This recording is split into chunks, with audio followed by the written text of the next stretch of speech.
icyo ngusaba nunguka ubwenge no guhishurirwa ndusheho kukumenya icyo ngusaba nunguka ubwenge no guhishurirwa ndusheho kukumenya. Hari ijambo ry'Imana riba mu mubwiriza riratangaje kuko wumva rivuga ikintu kinyuranye n'icyo twitega mu buzima bwa buri munsi, ariko Imana mu bwenge bwayo hari ubwo ivuga ibintu binyuranye n'ibyo twibwira, ngo umunsi wo gupfa k'umuntu uruta uwo yavutseho.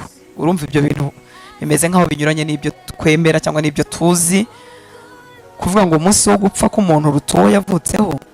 Kandi iyo umuntu yavutse tuvuza impundu, hanyuma umuntu yapfa tukarira, ariko Bibiliya yajya kubivuga ikavuga ngo umunsi wo gupfa k'umuntu uruta uwo yavutseho. Natekereje kuri aya magambo sanga Imana koko niyo nyir'ubwenge bwose no kumenya. Umunsi wo kuvuka ni mwiza, impundu ziravuga, ariko ntituba tuzi ko uwo muntu azabaho, ntituba tuzi aho azaba. Ikindi abaje kumara igihe gitoya ku isi ugereranyije n'igihe kiba nyuma y'urupfu. Igihe cya nyuma y'urupfu ni icy'iteka, ni kirekire, ntikibarirwa mu myaka.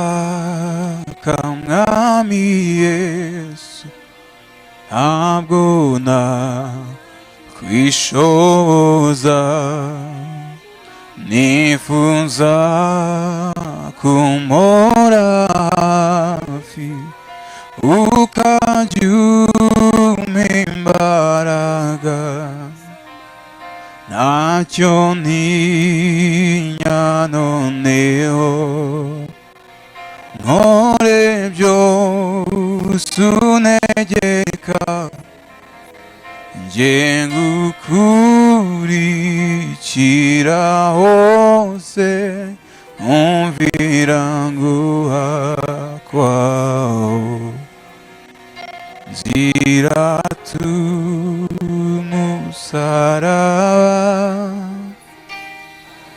kugeza ubwo nzaba mbonye uburuhukiro hakurya y'uruzi, nzirata umusaraba kugeza ubwo nzaba mbonye uburuhukiro hakurya y'uruzi. Ndagira ngo mbasabe duhaguruke, ariko umuririmbyi we arakomeza kudushyiriramo iyo ndirimbo. Nzirata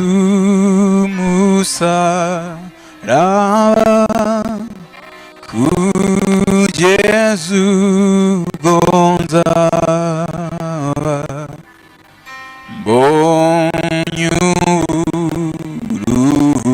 uburuhukiro hakurya y'uruzi, nzirata umusaraba kugeza ubwo nzaba mbonye uburuhukiro hakurya y'uruzi, nzirata umusaraba kugeza ubwo nzaba mbonye uruhukiro hakurya y'uruzi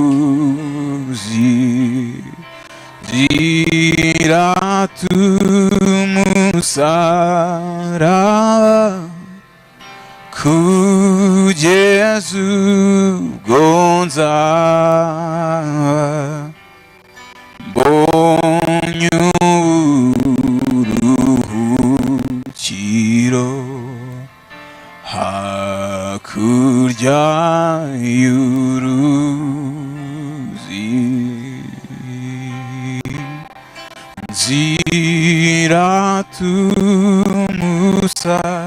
ziratumusaraba kugeza ubwo nzaba mbonye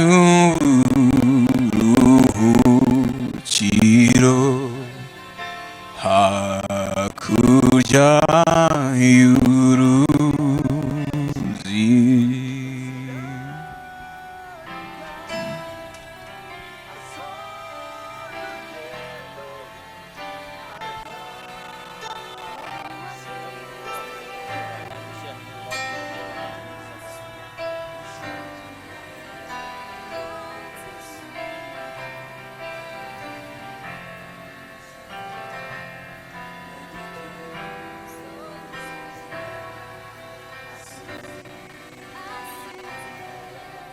Yewe nziratumusaraba kugeza ubwo nzaba mbonye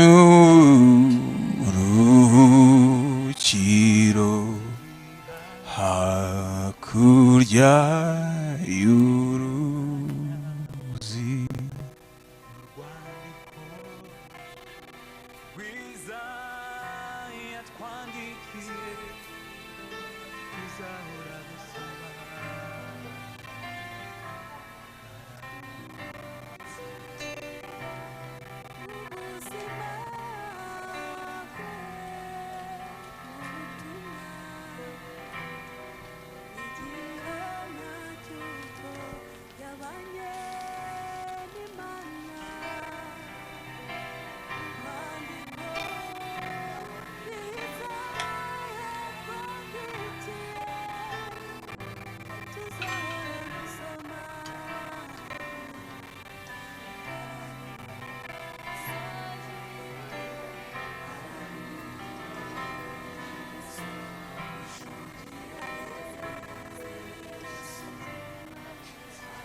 Ziratumusaraba kugeza ubwo nzaba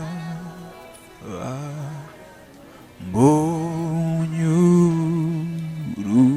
uruhukiro hakurya y'uruzi.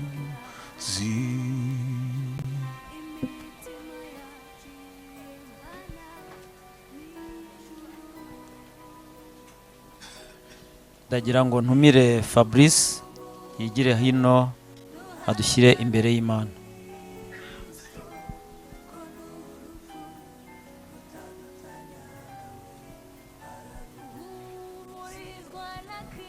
mwaramutse twongera kubasaba ngo duhaguruke duhe Imana icyubahiro dusenga tuyiragiza.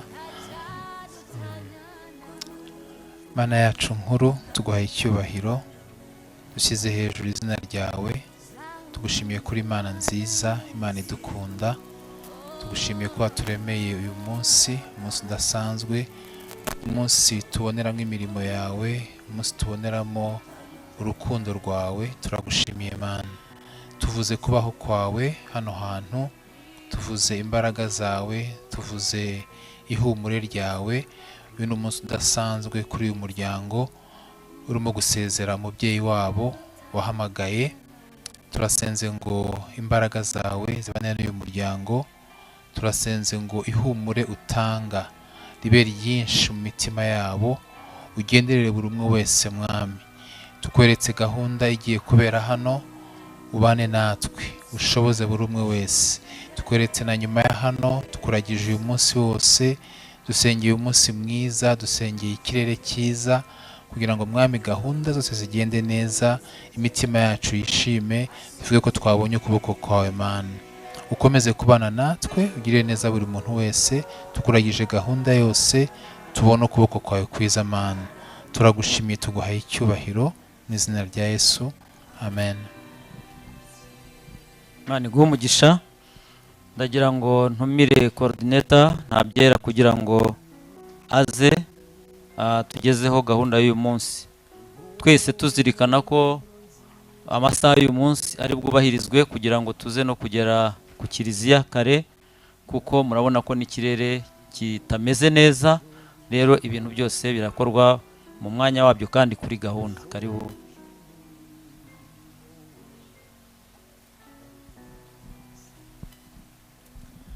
Arakoze umuyobozi wa gahunda. Mwese mukomere, tuzi yuko mwaje hano kudukomeza. Twebwe muryango wa hafi wa Mzee Antoine Munyepero, mwese ni mukomere. Turagenda rero tubagezaho gahunda mu byiciro, ariko mbere yo kugira icyo mvuga, nagira ngo nsabe umukuru w'umuryango ahaguruka abasuhuze. Umukuru w'umuryango Mzee Silas Rwagataraka abasuhuze.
allowance yo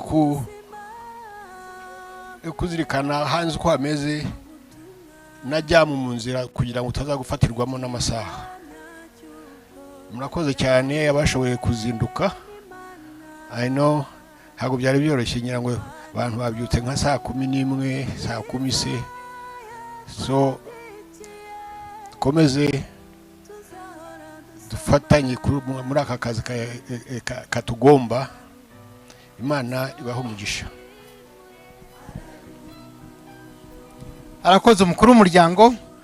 Reka rero muri aka kanya dutumire umwigisha wacu twumve ijambo ry'Imana.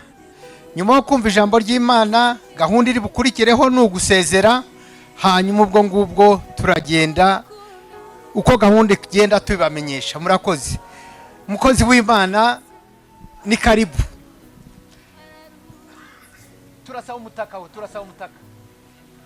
Ni hafi.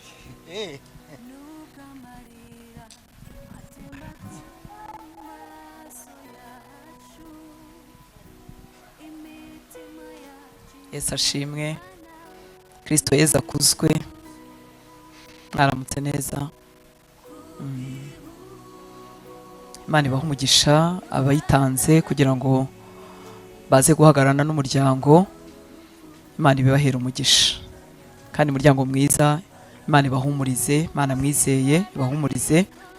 Umuntu ntagira gisimbura, icyuho cye umuntu aragihorana mu mutima, ariko kandi Imana irahaba, kuko hari ibintu tubura mu buzima bikaba byagaruka, ariko ubuzima bw'umuntu ntibugaruka inyuma. Uwo muntu ntimwongera kumugira, ariko Imana irahari kugira ngo ibahumurize.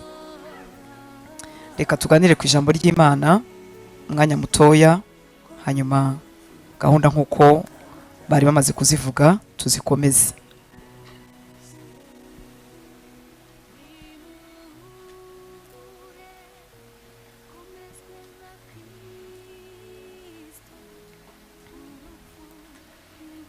hari ijambo ry'Imana riba mu mubwiriza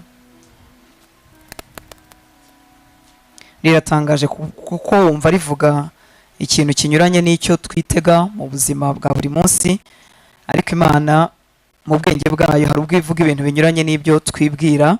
Reka mbasomere, ni mu mubwiriza igice cya 7, turasoma ku murongo wa mbere tumanuke tugeze ku murongo wa 4. Umubwiriza igice cya 7 umurongo wa mbere tugeze ku murongo wa 4. Ndakoresha Bibiliya y'Ikinyarwanda yitwa Bibiliya ijambo ry'Imana. haravuga ngo kuvugwa neza biruta amavuta y'agaciro, ngo umunsi wo gupfa k'umuntu uruta uwo yavutseho. Urumva ibyo bintu bimeze nk'aho binyuranye n'ibyo twemera cyangwa n'ibyo tuzi, kuvuga ngo umunsi wo gupfa k'umuntu uruta uwo yavutseho. Kandi iyo umuntu yavutse tuvuza impundu, hanyuma umuntu yapfa tukarira, ariko Bibiliya yajya kubivuga ikavuga ngo umunsi wo gupfa k'umuntu uruta uwo yavutseho. Natekereje kuri aya magambo sanga Imana koko niyo nyir'ubwenge bwose no kumenya. Umunsi wo kuvuka ni mwiza, impundu ziravuga, ariko ntituba tuzi ko uwo muntu azabaho, ntituba tuzi aho azaba. Ikindi abaje kumara igihe gitoya ku isi ugereranyije n'igihe kiba nyuma y'urupfu. Igihe cya nyuma y'urupfu ni icy'iteka, ni kirekire, ntikibarirwa mu myaka. Umunsi wo gupfa rero umuntu aba atangiye icyo gihe kirekire tutabasha kubara mu bwenge bwacu, ariko cyitwa igihe cy'iteka, cyitwa igihe utabarira mu myaka. Kandi ku isi umuntu aramye yagira 100, yagira 120, yewe nubwo yangana n'abakera uko banganaga bakagira imyaka 600 bakagira 900, ariko yagera igihe akazapfa. Noneho Bibiliya itugira inama, iratubwira ngo umunsi wo gupfa k'umuntu uruta uwo yavutseho. Uwavutse yaraje kuba muri iyo minsi mikeya yo ku isi, tutazi icyo azaba cyo, tutazi niba azamenya iyo Mana yamuremye, ariko umunsi wo gupfa impamvu ari mwiza, impamvu ari uwo kwitabwaho, nuko uragena aho umuntu agiye bitewe nuko yabayeho muri iyo minsi mikeya yaratijwe. Ngo umunsi wo gupfa k'umuntu uruta uwo yavutseho. Niba umunsi wo gupfa k'umuntu uruta uwo umuntu yavutseho, Imana iratwibutsa kubyitaho, kuko umunsi umwe natwe tuzava muri uyu mubiri. Nubwo tuba tuje mu kiriyo gufata mu mugongo ababuze umubyeyi, ababuze uwabo, ariko kiba ari igihe mbona cy'ingenzi ku buzima bw'abagihumeka, kuko iyo tugenda mu kazi, mu nshingano, dufite imbaraga, ukandagira n'amaguru yawe ukumva birakunda, wakora bigakunda, ni gakeya dutekereza ku rupfu. Kereka umuntu ufite ubundi bwoba bw'ikindi kintu, ariko ubundi umuntu muzima uri mu kazi ni gake dutekereza ku rupfu. Ariko mu nzu iri mu ibyago biba bitwibukije ko natwe umunsi umwe tuzava muri uyu mubiri. Wibaze rero, nanjye nibaze, niba Imana yaravuze ngo umunsi wo gupfa uraruta umunsi navutseho, bidutere kugutekereza ku gupfa kwacu. Natwe hari umunsi bizatugeraho, tuhitegure kandi tudafite ubwoba. Ku murongo wa 2 akavuga ngo ni byiza kugenderera abari mu cyunamo kuruta abari mu byishimo, ngo koko urupfu nirwo amaherezo ya buri muntu, ngo bityo abantu bagomba kubizirikana. Muri make iyo tugeze mu nzu irimo icyunamo, mu nzu irimo ikiriyo, bidutera kuzirikana ko natwe tuzava muri uyu mubiri, bikadutera kugira umutima ufite ubwenge.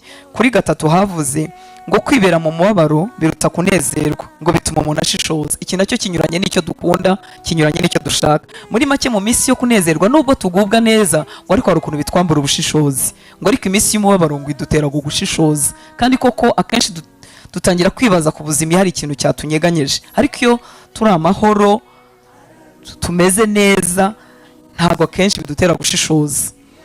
Ndetse Abanyarwanda baciye umugani ugoye, Imana ifasha ngo uvuge neza, ariko uravuga ngo byago ntugahore, ariko kandi ntugahere. Abanyarwanda bari bafite ubwenge butangaje. Ntugahore kuko uhoze twapfa tugashira, twashiramo imbaraga z'ubuzima, ngo ariko ntugahere. Kubera iki? Kuko iyo ubuzima bwanjye bunyeganyeje ngo bintera gushishoza, ngo bituma umuntu ashishoza. Kuri 4 hakavuga ngo abanyabwenge bifatanya n'abashavuye, ngo naho abapfapfa bifatanya n'abadamaraye. Biratangaje. Ubundi kudamarara nibyo byatugwa neza twese, tukabura ikibi, tukabura akaga, ngo ariko ngo abapfapfa nibo bifatanya n'abadamaraye. Kubera iki? Bibambura ubushishozi, bibambura kwibwira ko nabo hari umunsi bazava muri uyu mubiri. Ariko iyo twibutse ko tuzava muri uyu mubiri, icyambere bitera imitima yacu guca bugufi, bikadutera no kubanira abantu amahoro. Buri ibintu twanduranyirizamo byinshi ni ibintu birangirira inanga, ariko iyo nibutse ko nzava muri uyu mubiri, wakwibuka ko nawe uzawuvamo, bigutera guca bugufi, bikagutera gutanduranya, bikagutera kutagira n'icyago cy'isi kiguherana kuko wibuka ko bizarangira. Hanyuma wowe uca no mu bihe byiza bikagutera kutadamarara ukibuka ko n'ubundi umunsi umwe uzabivamo. Ngo hanyuma ibyivuga tubihindura ubuzima bwacu, ahubwo umuntu amara igihe yibaza ngo ariko ubundi ko ntawe wagiye wagarutse, ubundi tubwirwa n'iki aho bajya, se tubwirwa n'iki ko iyo Mana ihari, se tubwirwa n'iki ko baruhuka, se tubwirwa n'iki ko iyo mibabaro ihari koko bavuga ngo umuriro ngo witeka ngo umuriro utazima, tubwirwa n'iki ko ibyo bintu atari ibinyoma. Uzumva n'abantu bamwe bavuga ngo rega Imana ngo ni igitekerezo ngo kugira ngo gusa ngo abantu babane mu mahoro.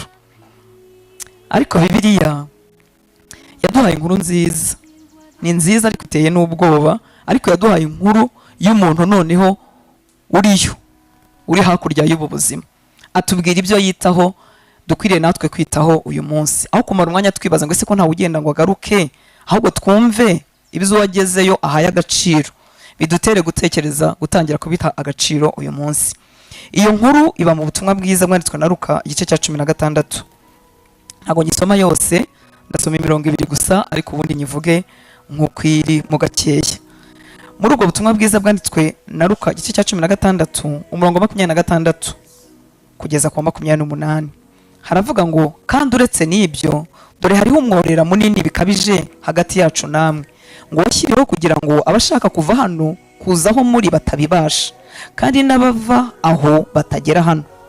Nawe ati ndakwinginze sogokuru ngo nibura umwohereze kwa data, kuko mfite bene data 5, ababurire ngo nabo batazaza aha hantu ho kubabarizwa cyane.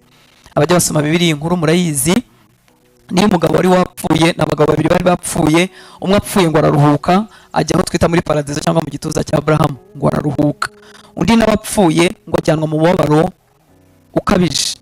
Ahantu rero nkundira Bibiliya nuko aba bantu babayeho ubuzima butandukanye, bumwe bwifuzwa bwari ubuzima bw'ubukire, ngo yabayeho ngo adamaraye ngo akize rwose, undi abaho ubuzima bw'ubukene. Nta muntu wakwifuza gukena pe, biragatsindwa n'Uwiteka. Ariko ikintu gitangaje nuko haba ubukene haba ubukire ntacyo byari bikimaze hakurya hariya. Uwakennye ntiyakomeje kumva gukena, uwari ukize ntiyakomeje kumva ubukire bwe, nta kintu byari bikimaze. Ariko ibyari bikifite icyo bimaze nibyo uyu mugabo w'umutunzi baduciriye no mugani yatubwiye. Tekereza ko atigeze avuga ngo amazu nasize, ubutunzi nasize, nyoherereza umuntu agenda bigabanye abana banjye neza batazaryana, genda se umbwirire aba bavandimwe banjye 5 ubambwire ngo nibakore cyane, dore narakoze sinapfapfanye kandi narungutse. Uretse ko burya gukora twunguka no guhirwa, kuko harimo abakoze cyane batahiriwe nkatwe, byose ni ubuntu bw'Imana. Ariko ikintu yari yitayeho n'icyo abantu nyine bageze hakurya y'ubu buzima, ibyo byose ntibyongeye kugira agaciro. Yewe n'uwari ukennye ntiyarakibabajwe nuko yakennye, nubwo dukwiriye kwinginga Imana ikabuturinda ikatwigisha no gukora rwose tukaburindwa, ariko yaba ubukire yaba ubukene bitubabaza cyangwa bikatunezeza, nta kintu bikimaze hakurya ya buriya buzima. Icyo rero yari yitayeho nicyo gikwiriye kutubera igisubizo igihe twibaza ngo ese ubundi Imana iriho, ese ntihari, ese bajya hehe? Dore ngiki gisubizo Imana yarakiduhaye.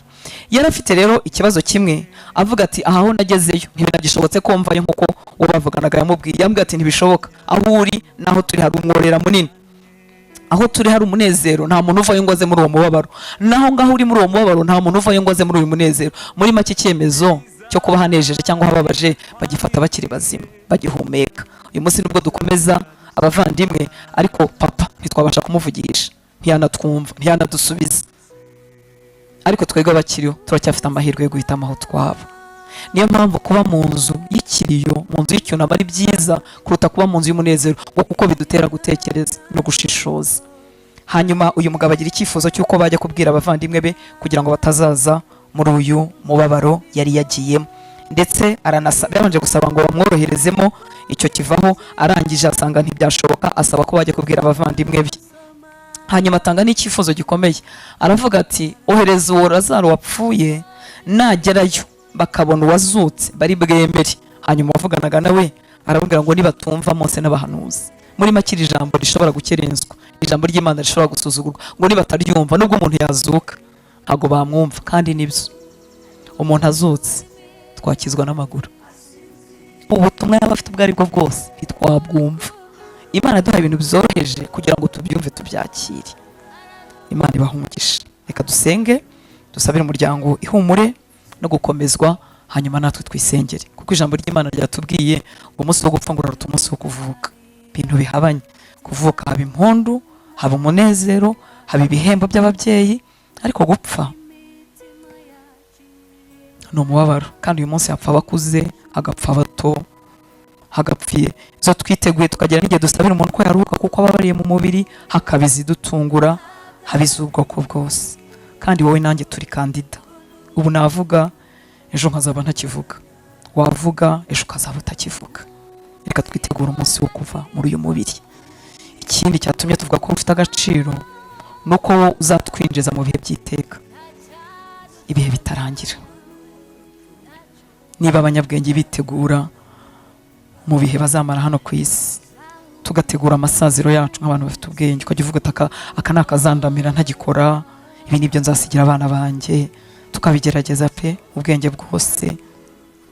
Ari ahantu tuzamara imyaka runaka, umunyabwenge wese akwiriye kwitegura hazaba ibihe by'iteka, ibihe bitabarirwa mu myaka. Data, duherekeza umubyeyi, wongeye kutwibutsa ko dukwiriye gutekereza ku munsi wacu wa nyuma mu isi.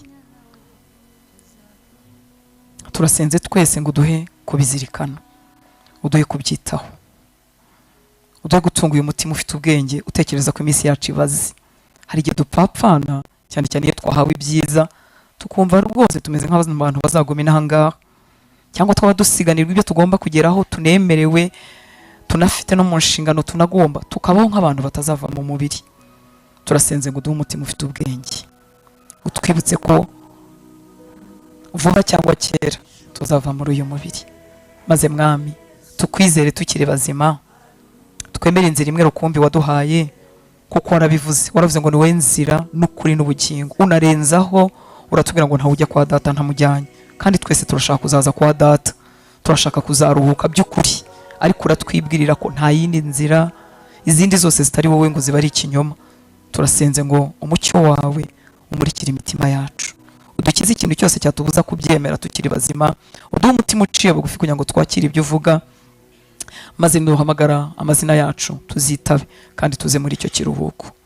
Dusabe rero umugisha abavandimwe babuze umubyeyi, ubahe umugisha, ubakomereze imitima, kandi ababanye na papa, abamukoreye ibyo abana bagombaga kumukorera, nabo baha umugisha, ubitura ibyiza. Warakoze kandi kumubatiza iyi myaka, akabona abakomoka ku bamukomotseho.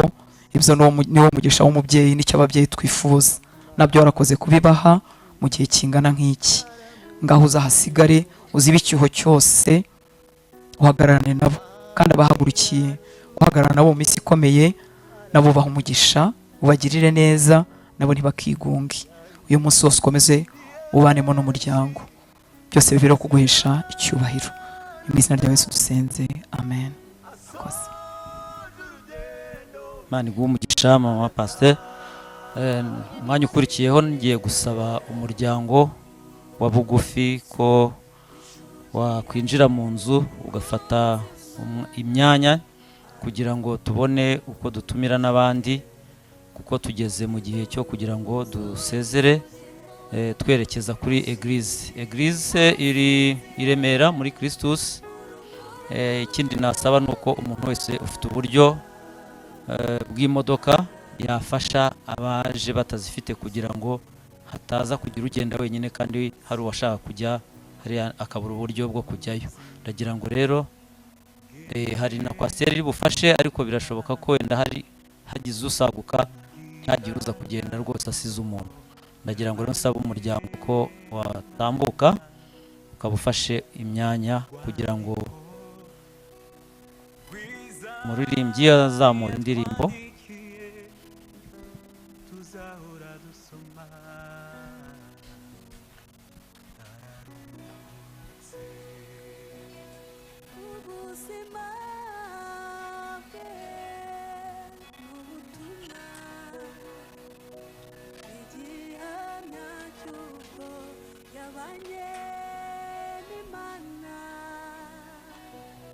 Kwandiko kwiza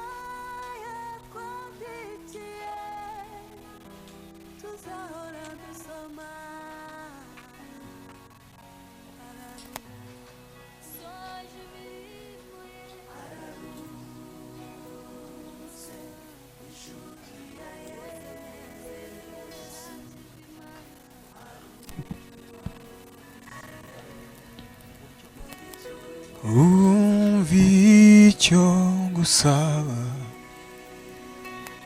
n'umwuka ubwenge no guhishurirwa ndusheho kukumenya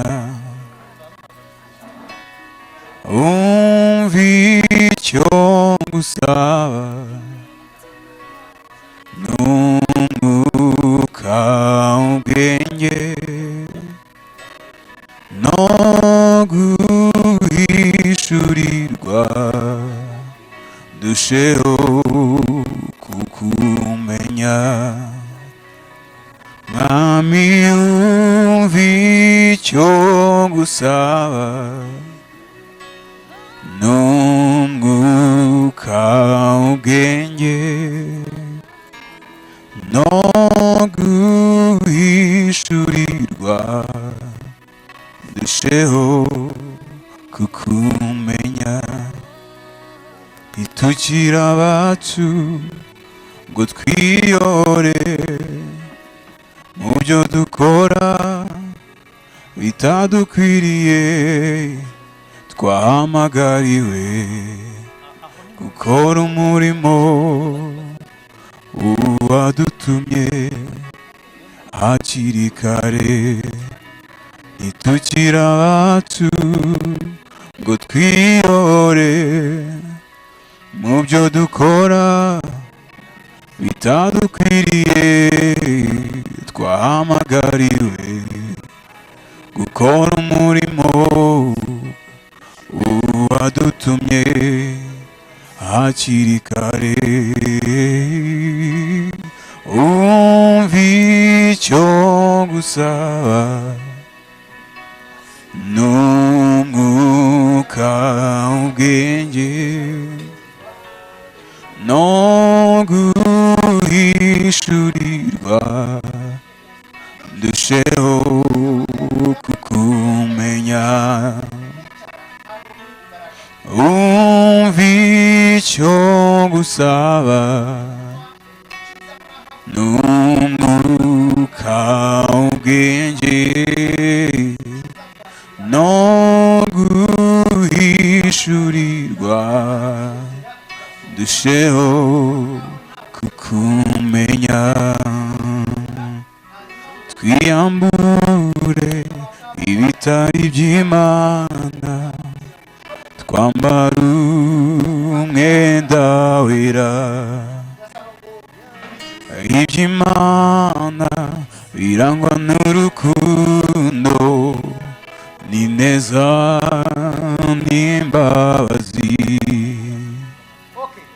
twiyambure ibitari by'Imana twambara umwenda wera iby'Imana birangwa n'urukundo n'ineza n'imbabazi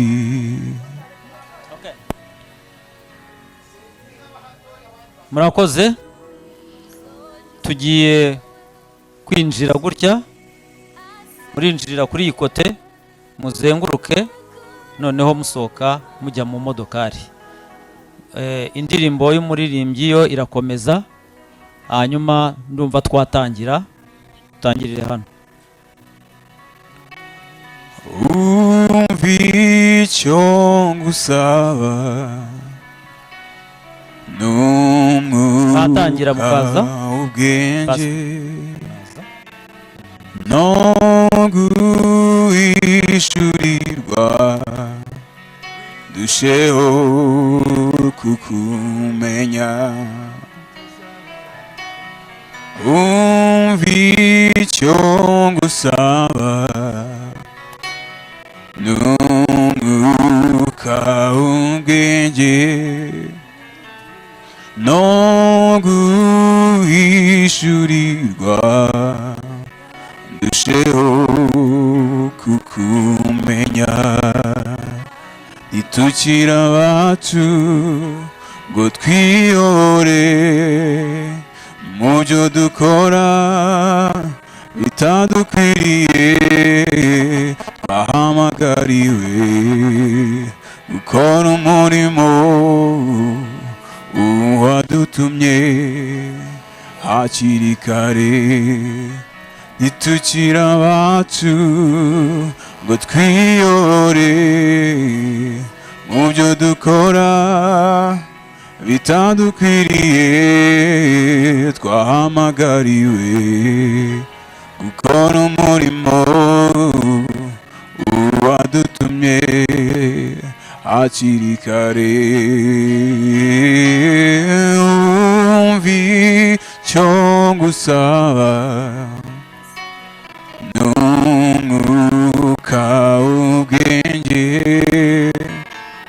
no guhishurirwa ndusheho kukumenya umva icyo ngusaba n'umwuka w'ubwenge no guhishurirwa ndusheho kukumenya mwami umva icyo ngusaba n'umwuka w'ubwenge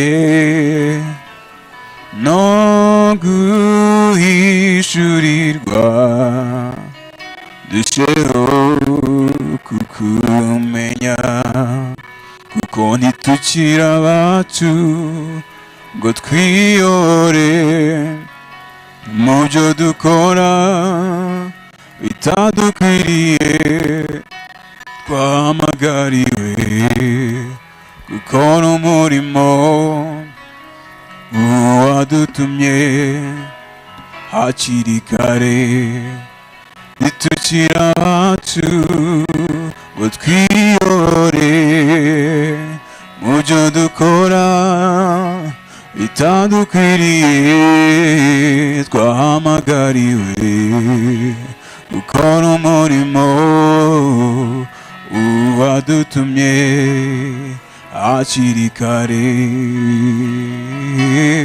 umva icyo ngusaba n'umwuka w'ubwenge no guhishurirwa ndusheho kukumenya umva icyo ngusaba n'umwuka w'ubwenge no guhishurirwa ndusheho kukumenya umva icyo ngusaba n'umwuka w'ubwenge no guhishurirwa ndusheho kukumenya. Abari mu nzu rero mwasenga namwe mugasezera kuko hanze bari basoje.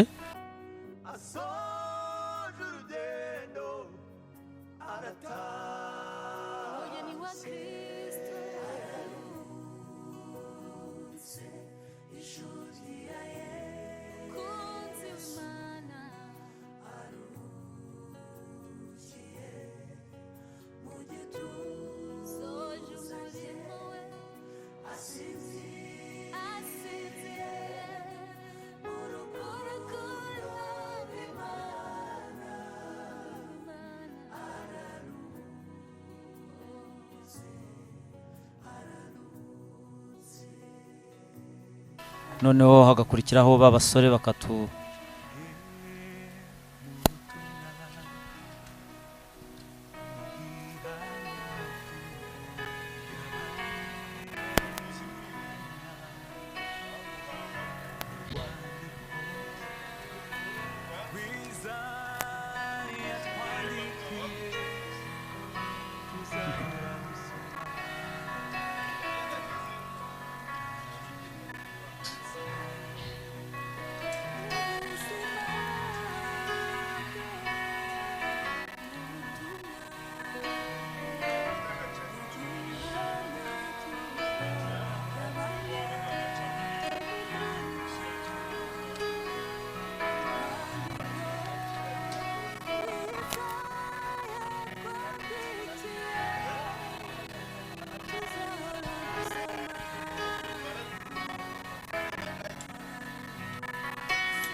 Mwami umva icyo ngusaba n'umwuka ubwenge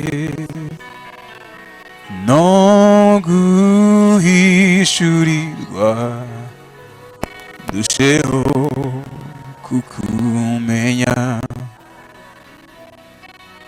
umva icyo ngusaba n'umwuka ubwenge no guhishurirwa dusheho kukumenya.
Itangazo, imodoka ifite plaque nimero 920B, umushoferi yatanga umwanya kugira ngo izindi zibone uko zitambuka. 920B.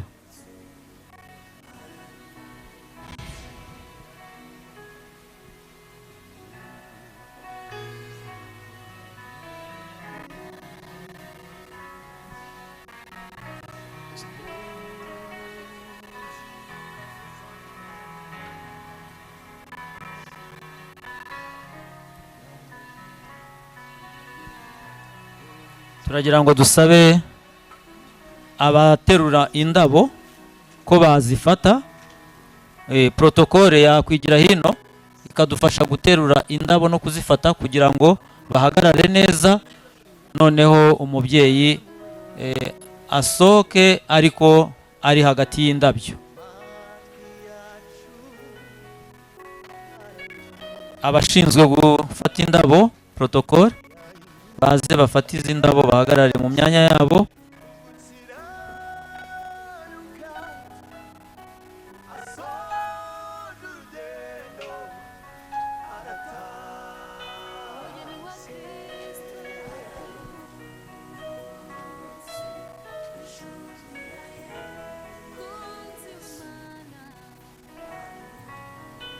Hari abari ruguririye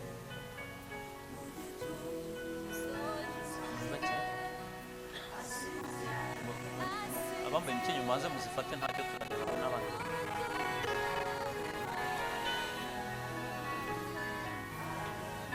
Indabo zisigaye hagira abamama nabo bazifata baze begere bagenzi babo.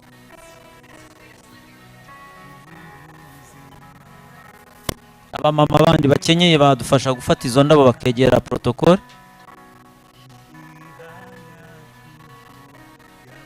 Muze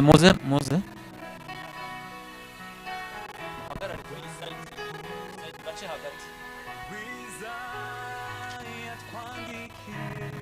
Mwahagarara kuri kote ebyiri kugira ngo mwitinye imvura.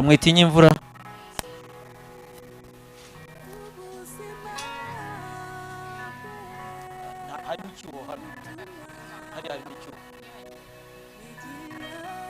Hagira undi mumama, abamama babiri bakenyeye bashobora kuza bakafata izi ndabo.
Iyo uhagarara hano iki cyuho kikavamo aho ngaho.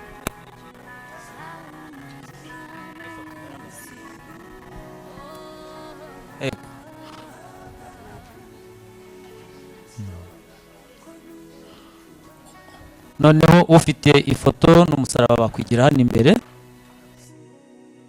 Noneho ufite ifoto n'umusaraba bakwigira hano imbere.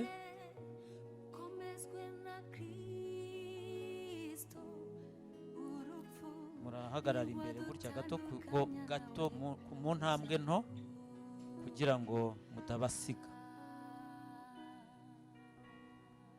Mwatangira mugatambuka gake gake.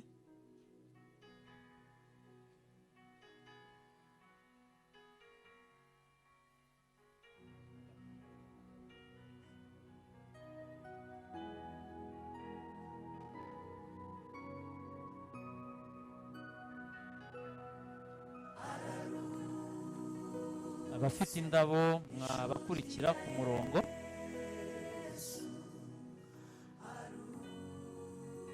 Ku murongo.